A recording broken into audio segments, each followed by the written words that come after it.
Location, quality, the best. Price, lowest. Stepstone presenting luxury 2 BHK Thinnai apartment, just 69 lakhs, near Porur Kattupakam. Audi offer registration free. அமெரிக்க அதிபர் Donald Trump அவர்கள் India மீதான வரி விதிப்பை 25% விதித்திருக்கிறார். இது என்னன்னா Trump ஆட்சிக்கு வர்றதுக்கு முன்னாடியே அமைச்சர்கள் நியமிக்கிறதுக்கு முன்னாடியே அதிகாரிகள் மட்டத்தில் இந்த பேச்சுவார்த்தை தொடர்ந்து நடந்துட்டு தான் இருக்கு. ஜனவரி மாதத்துல. ஆனால் மோடி அரசு எதுவுமே பேசாமல் இருப்பதற்கான காரணம் என்ன? அப்போ கிட்னி எடுக்கிற கூப்பிடுறான்றப்ப அமைதியாக தான் இருக்கு. ஃபைன் வேற போட்டிருக்கான். ரஷ்யாவோட நீ பிஸ்னஸ் பண்ணக்கூடாது, ரஷ்யாவில் க்ரூட் ஆயில் வாங்கக்கூடாது, ரஷ்யாவில் ஆயுதம் வாங்கக்கூடாது, அதுக்கு ஒரு ஃபைனை வேற கட்டுன்றாங்க. ஏன் இந்தியா மீது அதிக வரியை திணிக்கிறது அமெரிக்கா? இதற்கு என்னதான் காரணம்? காரணம் என்ன அப்படின்னா இந்தியாவை அடக்கி ஆளணும். ஒருவேளை ட்ரம்ப் லையர்னு சொன்னால் இவர் மோடிக்கு என்னதான் ஆகும்? ஒரு வலிமையான பிரதமராக இருக்கார். சொல்கிறதுக்கு முன்னாடி 25% டேக்ஸ் போட்டிருக்காங்க. சொன்னால் என்ன ஆகும்னு கேட்குறீங்க. சொல்லி தான் பார்க்க சொல்லுங்கள். அவருக்கு தெரியாதா? இப்போ ட்ரம்ப் 25% போட்டிருக்காருன்னா இப்போ அமெரிக்காவுக்கு நம்ம அதிகமாக போட முடியுமா? போடலாம். அந்த தில்லு இருந்தால் போடலாம். சைனா மாதிரி நீங்கள் தில்லாக இருந்தீங்கன்னா நீ 25 நான் 25 போடாங்க.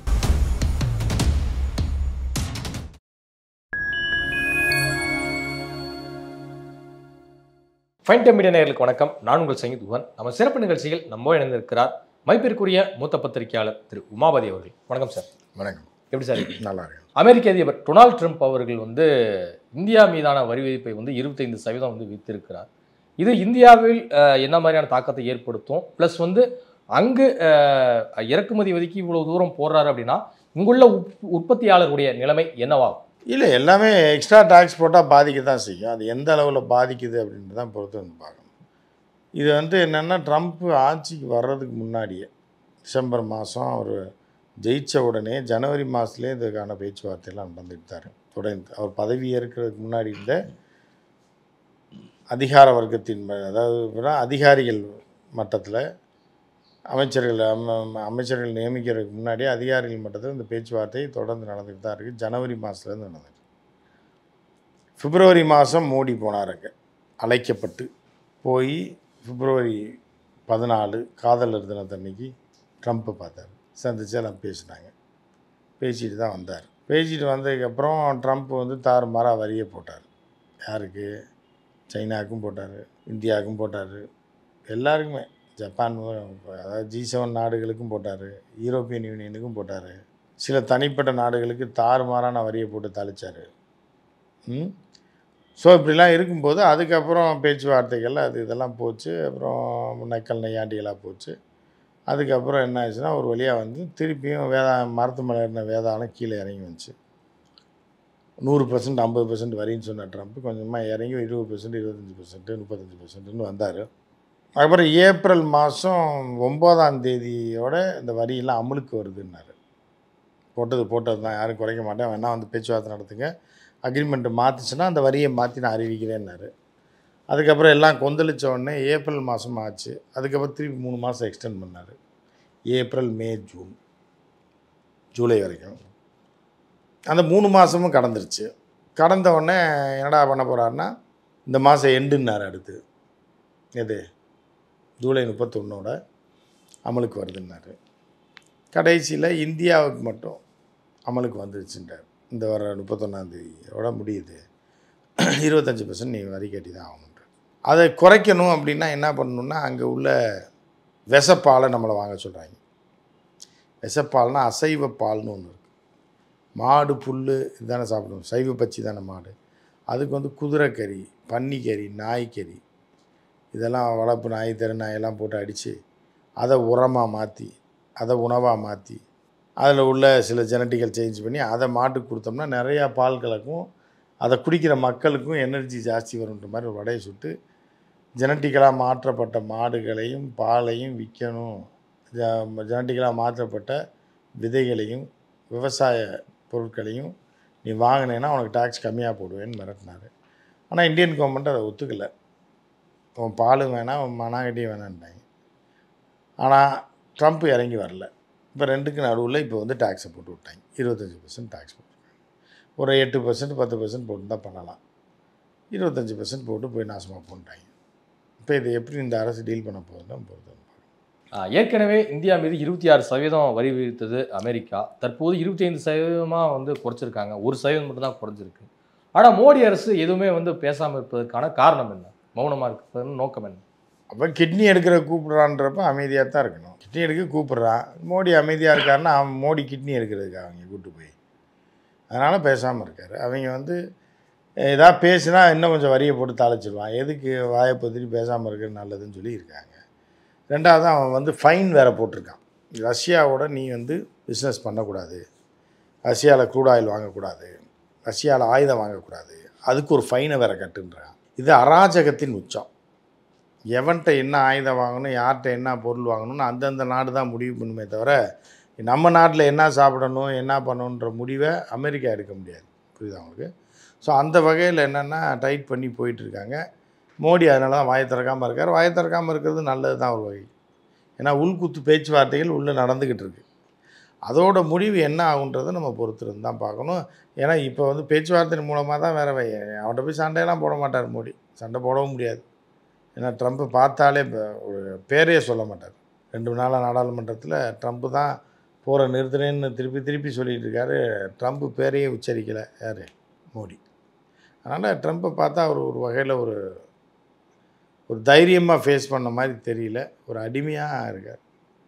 எப்படி அமித்ஷாவுக்கு ஒரு ஓபிஎஸோ இது மாதிரி ட்ரம்ப்புக்கு ஒரு ஜி. காங்கிரஸுக்கு பதில் சொல்வதற்கு நானே போதும், பிரதமர் தேவையில்லை அப்படின்னு பேசியிருக்கிறாரு மத்திய உள்துறை அமைச்சர் அமித்ஷா அந்த பகல்காம் விவகாரத்தில்.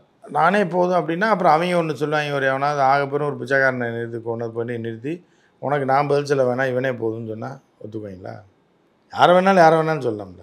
அந்த மாதிரி தான் அது. யாரை வேணாலும் சொல்லலாம். பிரதமர்னு அப்புறம் என்னத்துக்கு பொடலங்கா பிடுங்கிறதுக்கா பிரதமர் வச்சுருக்காங்க? அவர் சொல்கிறதுக்கு இவரே போதுன்னா அப்புறம் இவரே பிரதமராக இருக்க வேண்டியதானே, இவரே எல்லாம் பார்த்துக்குவாருன்னு. அப்படி தான் போயிட்டுருக்கு கதை கட்சியிலே. அதை அடுத்த கட்சிக்குள்ளே சொன்னால் ஒத்துக்குவாங்க. நானே பார்த்துக்கிறேன், நானே கூட்டணி பேசுகிறேன், நானே ஆள் செலக்ட் பண்ணுறேன், நானே மாநில தலைவர் செலக்ட் பண்ணுறேன்னா அவங்க கட்சிக்குள்ளே ஒத்துக்குவாங்க. வெளியால் ஒத்துக்குவாங்களா? அந்த மாதிரி தான். யார் வேணாலும் சொல்லலாம். இப்போ நாள் ராகுல் சொல்லலாம், ராகுலே பதில் சொல் அப்படின்னு ஒரு கேள்வி கேட்டால் என் வீட்டு வேலைக்காரன் பதில் சொல்லலாம், உனக்கு நான் பதில் சொல்ல வேண்டிய அவசியம் இல்லைன்னு சொன்னால் என்ன ஆகும்? ஸோ அந்த மாதிரி தான் இது. ஏன் இந்தியா மீது அதிக வரியை வந்து திணிக்கிறது அமெரிக்கா? இதற்கு என்னதான் காரணம்? காரணம் வந்து என்ன அப்படின்னா, இந்தியாவை அடக்கி ஆளணும். இந்தியா ரஷ்யா பக்கமும் சைனா பக்கமும் போயிடக்கூடாது. அவங்களோட பிஸ்னஸே பண்ணக்கூடாது. நம்ம கூட மட்டும்தான் பிஸ்னஸ் பண்ணணும். நம்ம கொடுக்குறத தான் சாப்பிடணும். நம்ம கொடுக்குற தீய விஷயங்களை பூரா வாங்கணும். புரியுதா? அது மரபணு மாற்றுறதை இப்போ ஏகப்பட்ட காசை கொடுத்து வாங்கணும். அவன்கிட்ட ஆயுதம் வாங்கணும், அவன்கிட்ட ராக்கெட் வாங்கணும், அவன்கிட்ட எல்லாமே அவன் பொருளாக வாங்கணும்னு நினச்சேன்னா இது எப்படி இருக்க முடியும்? துணி எடுக்க போகிறவனே என்ன டீனாக இருப்பான்னா 10 கடை ஏறி இறங்கி தான் வாங்குவாங்க. நீ சரணா ஸ்டோரில் மட்டும்தான் வாங்கணும்னு ஒருத்தரை கூப்பிட்டு போக முடியுமா? என்ன ஆகும்? அந்த மாதிரி தான் இது. இவங்க வந்து அராஜகத்தின் உச்சம். ட்ரம்ப் வந்து அராஜகத்தின் உச்சம். ஒரு மிகப்பெரிய ஒரு நாம தான் எல்லாம் அப்படின் போது அதை யாராவது ஒருத்தர் உடச்சரிச்சிருவாங்க. அதான் நம்மளும் இப்போ மோடிஜியும் வந்து பெருசாக கண்டுக்கல. பேச்சுவார்த்தை நடந்துகிட்டு இருக்கு. இல்லை, அவர் கிட்டத்தட்ட ஒரு 10-15 தடவைக்கு மேலே சொல்லிட்டாரு நிறைய உலக நாடுகளுக்கு போய். என்ன அப்படின்னா, இந்தியா பாகிஸ்தான் போரை நிறுத்தினதே நான் தான் அப்படின்னு சொல்லிட்டு. இன்ன வரைக்கும் மத்திய வெளியுறவுத்துறை அமைச்சர் ஜெய்சங்கர் அவர்களாக இருக்கட்டும், பிரதமர் மோடி அவர்களாக இருக்கட்டும், அதை பற்றி பேசவே மாட்டேன்றாங்க. நம்முடைய எதிர்க்கட்சிகள் கேள்வி கேட்டாலும் அது வந்து சைலண்டாக கடந்து போகிறாங்களே பார்லிமெண்ட்டில் கூட. அப்படி என்னதான் பிரச்சனை? பயம்தான், வேற என்ன. ட்ரம்ப் பேரை சொல்கிறதுக்கு 2 பேருக்கும் பயம். சைனா பேரும் ட்ரம்ப் பேரை எதுக்கு சொல்லி சண்டையில் போய் உலக நாடுகளுடைய அழுத்தம் நம்ம மேலே திணிக்கப்படலை, பாகிஸ்தான் மண்டிட்டு விட்டது அப்படிங்கிறாரு பிரதமர் மோடி. இதை எப்படி புரிஞ்சுக்கணும் நம்ம? எதை புரிஞ்சுக்கணும்னா இந்த மாதிரி நியூஸே நீங்கள் பார்க்காம இருக்கிறது நல்லது. ஏன்னா பொய்யை போய் பார்த்து என்ன பண்ண போகிறீங்க? பொய் புரட்டு பித்தலாட்டத்தை அதை பேசாமல் ஸ்கிப் பண்ணிவிட்டு வேறு ஏதாவது பாட்டு, வடிவேல் காமெடி இந்த மாதிரி பார்க்கலாம். ஏன்னா அவங்க சொல்கிற பொய்யை வந்து நம்ம காமெடியாக பார்த்தாலும் சிரிக்கலாம், வடிவேல் காமெடி பார்த்தாலும். சார், நாட்டினுடைய பிரதமர் சார். ஆமாம், அவர் பொய் சொல்கிறாருன்னு தான் நம்ம சொல்லலைம்மா. நீங்கள் எதையுமே நம்ம சொல்கிறத நினச்சிக்க. ராகுல் சொல்கிறாப்புல, எதிர்க்கட்சி தலைவர். இவர் ஒரு பொய்யர். ட்ரம்ப் பொய் சொல்கிறாரா, நீங்கள் பொய் சொல்கிறீங்களா? ட்ரம்ப் அப்போ பொய் சொல்கிறாரு அப்படின்னா ட்ரம்ப் பேரை சொல்லி எச்சரிக்கை விடுங்க பார்ப்போம்னு சொல்ல முடியலையே. ட்ரம்ப்ன்ற பேரே வாயை திறக்க மாட்டாரே. அப்போ அது பொய் தானே அர்த்தம். பொய் டுபாக்கூர் தானே. அதை எதுக்கு போய் பார்க்கணும் நீங்கள்? அந்த பொய்யும் பரட்டையும் பித்தலாட்டத்தையும் உட்காந்து ஏன் பார்க்குறீங்க? அதுக்கு நீங்கள் பாட்டுக்கு படத்துக்கு போயிடலாம். இந்த தலைவின்னு ஒரு படம் வந்திருக்கு, அதை போய் பார்த்துட்டு 4 மணி நேரம் வந்துடலாம் பார்லிமெண்ட்டை பார்க்குறது.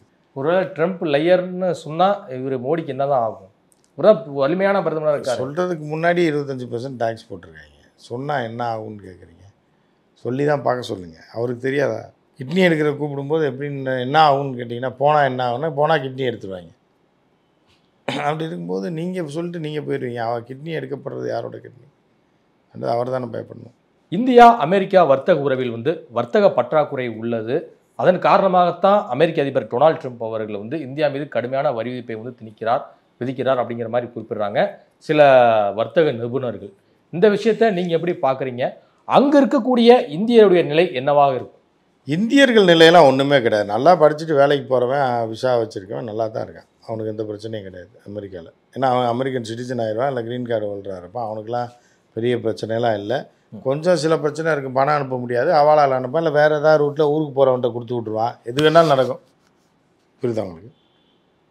$1000 $80,000 10 நோட்டு இருந்துச்சுன்னா ஒன்றும் பெரிய 10-20 நோட்டு ஒருத்தன்ட்ட கொடுத்து விட்டிங்கன்னா அது ஒன்றும் பெரிய அஃபென்ஸும் கிடையாது. நீ அனுப்புனா தானே பிடிப்பேன். ஒரு $5000 ஒருத்தன்ட்ட கொடுத்துட்டிங்கன்னா பையில் வச்சு கொண்டு வந்துடுவேன். லட்சக்கணக்கில் ஆச்சு.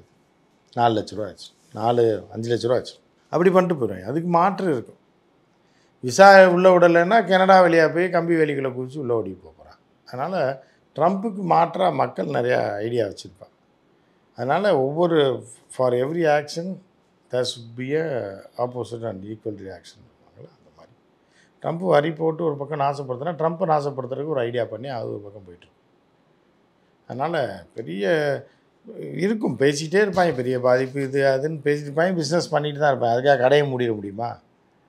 பண்ணிட்டு தான் இருப்பாங்க. இங்கேருந்து எக்ஸ்போர்ட் பண்ணுறவன் பண்ணிட்டு தான் இருப்பாங்க, இம்போர்ட் பண்ணுறவன் பண்ணிட்டு தான் இருப்பான். எல்லாமே பழகிடும். 4 நாளில் 4 டைம் பண்ணால் பழகிட்டு போகுது, அவ்வளோதான். இல்லை, இந்த ஷேர் மார்க்கெட்டுடைய நிலையெல்லாம் என்ன ஆகும்? அதெல்லாம் ஷேர் மார்க்கெட்டு ஒரு சூதாட்டம் தான். அது ஏறும் இறங்கும். இதனால் ஒரு நாளைக்கு சரன்னு ஏறும், 2 நாள் கழித்து சரன்னு இறங்கிடும், திருப்பி 4 நாள் கழித்து உச்சத்துக்கு போகும். அதெல்லாம் ஒரு சூதாட்டம் தான். அது அது எப்போ கேட்டு போனால் நமக்கு என்ன அப்படின்ற மாதிரி தான். இல்லை, சராசரி மிடில் கிளாஸும் கொஞ்சம் upper middle class lower middle கிளாஸ்லாம் அப்படி தான் பார்ப்பாங்க. அது ஒரு குறிப்பிட்ட சிலருடைய பிரச்சனைன்ற மாதிரி தான் இன்றைக்கி வரைக்கும் இருக்குது. அது ஒரு தாக்கம் இருந்தாலும் நேரடியாக இந்தியா போன்ற நாட்டுக்கெல்லாம் மக்கள்கிட்ட நேரடியாக ஒரு தாக்கத்தை ஏற்படுத்தாது. அதெல்லாம் ஒரு பெரிய அளவில் சாண்டர். டேரிஃபை பொறுத்த வரைக்கும் இன்னொரு விஷயம் நம்ம உற்று கவனிக்கும் போது ஒரு விஷயம் தெரிய வருது. இப்போ மருத்துவத்துறையில் மருந்துகள் அதிகம் தேவைப்படக்கூடிய ஒரு நாடாக அமெரிக்கா, ஐரோப்பா ஆகிய நாடுகள் இருக்குது. இந்தியாவில் நிறைய மருந்து உற்பத்தியாளர்களும் மருந்துகளை ஏற்றுமதி செய்யக்கூடிய ஒரு இடத்துல இருக்காங்க. அமெரிக்காவுக்கு நிறைய போய் சேருது. இப்போ கொரோனா காலத்துலலாம் அதிகமான ஆக்சிஜன் சிலிண்டர் இங்கிருந்து தான் கொண்டு போகப்பட்டது. அப்படி பார்க்கும்போது இந்த மருந்து விஷயத்தில் அவங்க என்ன மாதிரி பார்ப்பாங்க? அதெல்லாம் டேக்ஸ், அவனுக்கு என்ன தேவையோ அதெல்லாம் டேக்ஸ் குறைச்சிருவாங்க. நமக்கு என்ன தேவையோ அதில் தான் டேக்ஸ் கூட்டுருவான். இப்போ ட்ரம்ப் 25% போட்டிருக்காருன்னா இப்போ அமெரிக்காவுக்கு நம்ம அதிகமாக போட முடியுமா? போடலாம். அந்த தில்லு இருந்தால் போடலாம். நீங்கள் சைனா மாதிரி நீங்கள் தில்லாக இருந்தீங்கன்னா நீ 25 நானும் 25 போகிறேன் போடான்னு. இப்போ நம்ம ஏற்கனவே அவனுக்கு தாறுமாறாக ஒன்றும் தெரிஞ்சுங்க. நீங்கள் நம்ம நாடுன்னு நீங்கள் பேசக்கூடாது. ஏற்கனவே ட்ரம்ப் டேக்ஸ் போடுறதுக்கு முன்னாடியே நம்ம அவன் பொருளுக்கு 50%லாம் டேக்ஸ் போட்டு வச்சுருக்கோம். 35%, 50%. இப்போ எவனாக இருந்தாலும் எப்படி விட்டுருவான்? இப்போ உங்கள் நாடு நம்ம நாடுன்னு நம்ம கேட்குறோம். நான் எங்கள் நாட்டுக்கு 25% போட்டேன்னு. அவனுக்கு நீங்கள் போட்டது? ஒருத்தர் கத்தியை வச்சு உங்களை கிழிச்சு விட்றாங்க. அதுதான் அந்த சட்டத்தில் சொல்லுவாங்க. ஒருத்தர் ஒரு கண்ணை புடுங்கப்பட்டு ரத்தத்தோடு வந்தாலும் உடனே அவனுக்கு சாதகமாக தீர்ப்பு சொல்லிடாத. ஏன்னா இவன் அவனோட 2 கண்ணையும் பிடுங்கிட்டதுனால தான் அவன் ஒரு கண்ணை பிடுங்கியிருக்கான். அதனால் தீர விசாரித்து தான் அவன் தீர்ப்பு கொடுக்குற மாதிரி ஏற்கனவே நம்ம அவன் 2 கண்ணையும் பிடுங்கியிருக்கோம்ல. இப்போ அவன் ஒரு கண்ணைனாலும் பிடுங்காம விட மாட்டானா? விட மாட்டான்ல அவன். இப்போ அவன் இப்போ ஒரு கண்ணை பிடிக்கிறான். இப்போ தான் ஜி கண்ணை பிடிங்கிருக்கான். ஜி ஏற்கனவே ஜி ஆட்சியில் அமெரிக்காக்காரன் 2 கண்ணையும் பிடிங்கிட்டாரு, கிட்னியை வரைக்கும் உருவிட்டுருக்காங்க. அதான் சொல்கிறேன், உங்கள் ஊரில் தொழில் பண்ண முடியாது. எல்லாருக்கும் நாசக்காடாக பண்ணி வச்சுருக்காங்க. ஹார்லி டேவிட்சன் ஒரு பைக் இருக்குது. 2 லட்ச ரூபா பைக் இங்கே 8 லட்ச ரூபாய்க்கு இருக்குது. என்னடான்னு பார்த்தா 6 லட்ச ரூபா டேக்ஸ். எப்படா நாங்கள் தொழில் பண்ணுவோன்னு அவன் கேட்குறான். அதுக்கு என்ன பதில் சொல்லுவீங்க? ஸோ அதனால் அவன் நாட்டுக்கு அவங்க இதுக்காக அவங்க பண்ணுறாங்க. நீங்கள் தில்லு இருந்தால் அவனை எதுக்கணும், இல்லைன்னா சைலண்டாக போயிடுறது, பொட்டி பாம்பாக இருக்கிறது தான் ஜி மாதிரி இருக்கிறது தான் நல்லதுன்றது தான் உலக உண்மை. சரி, இஸ்ரேல் காசா போரை நிறுத்தவே பிரதமர் மோடி அவர்கள் துணிகிறார், பேசுகிறார் அப்படின்லாம் சொல்லி வலதுசாரிகள் பேசிகிட்டு இருக்காங்க. அதை இவங்கெல்லாம் அடித்து சொல்லிச்சுக்கிறாங்க மாற்றி டிவி டிபேட்டு சொல்கிறீங்களா? அதெல்லாம் பார்க்காதீங்க. வேஸ்ட்டு. சும்மா 4 பேர் அனாமத்து உட்காந்துருப்பான். அவன் கட்சியிலே இருக்க மாட்டான். அவனா வலதுசாரின்மா இடதுசாரின்மா மையசாரின்னு யாராவது 2 பேரை ஆள் கிடைக்காம உட்கார வச்சுப்பாங்க. உண்மையான இடதுசாரிகள் இடதுசாரிகளில் பற்றி அவங்க உட்காருவாங்க. வலதுசாரின்னு சொல்லி அவங்க கட்சி பேரை போட்டு தான் உட்காருவாங்க. அவன் இல்லைன்னா பிஜேபிக்காரனாக இருக்கான்னா அவன் ஏற்கனவே எவ்வளோ அறிவாளின்னு தெரியும், பேசத்தான் செய்வாங்க. பிஜேபிக்காரன் எவ்வளோ அறிவாளின்னு எல்லாருக்குமே தெரியும். சங்கிகள் எவ்வளோ அறிவாளின்னு. ஸோ அவர்கள் பேசத்தான். இந்த டேரிஃபுக்கு பிறகு இப்போ நடக்கக்கூடிய உலக வர்த்தகத்தில் இந்தியாவும் இனி ரஷ்யாவும் வந்து என்ன மாதிரி நிலைப்பாட்டை வந்து எடுப்பாங்கன்னு நினைக்கிறீங்க இந்த வர்த்தக உறவுல? அதெல்லாம் தொடர்ந்து பிஸ்னஸ் பண்ணிட்டு தான் இருப்போம். இந்தியாவும் ரஷ்யாவும் இன்றைக்கி நேரத்தில் நேரு காலத்தில் வந்து கூட்டணி அமைச்சு பல நம்ம இக்கட்டான நேரத்தில் தான் ரஷ்யா தான் நமக்கு உதவி இருக்குது. அதனால் இந்தியா ரஷ்யா உறவு வந்து அது பாட்டுக்கு போயிட்டுருக்கும். அது ஒரு வகையில் போயிட்டு தான் இருக்கும். ஒரு அமெரிக்கா உறவும் அது பாட்டுக்கு போயிட்டுருக்கும். இந்த மையமாக அப்படின்னு நம்ம போயிட்டுருப்போம். ரொம்ப நெருக்கடி பண்ணால் இன்னொரு பக்கமாக நம்மளை தள்ளி விடுறானோன்ற மாதிரியான ஒரு சூழல் தான். இதுவரை உங்கள் பல்வேறு கருத்துக்களோட கரண்ட் சார்.